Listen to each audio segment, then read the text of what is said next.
बऱ्यापैकी शेतकरी म्हणते शेती परवडत नाही. आता तुमचं वय किती? माझं आता 35 वय.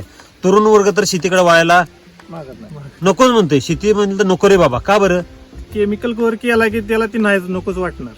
आणि वैदिक वर केल्यावर वर केला की त्याला रोज येऊ वाटणार आकर्षित. आकर्षण होणार. आता मधमाशा काय आहे, रोज खांद्यावर पंप घेऊन औषध मारायचं झालं हा तर ती कुणाला शेती आवडते? कोण जरी असलं तरी त्याला ती नको वाटणार. रोज कुठं म्हणणार ते चिखल पाऊस ह्याच्यात करा. पण तुम्हाला सांगितलं की 15 दिवसात एखादा पोषणाचा फवारणी करून घ्या हा तर ते तुम्ही 100% ते मजेने करणार, आनंदानं करणार. आणि उत्पादन जर त्या पद्धतीने निघत असेल तर अजून एवढा ताप होईल तेवढं त्याच्याकडनं मन उडत जाणार. दुर्लक्ष होणार तेवढंच. आणि जेवढं आपल्याला चांगलं जी काय इजी शेती म्हणतात ना हा. तसं ते आपलं हे बडे आरामची शेती व्हायला लागली. बडे आराम. साहेब वैदिक कडे वळाल्यानंतर वैदिक वापरायच्या अगोदरची परिस्थिती काय होती शेती?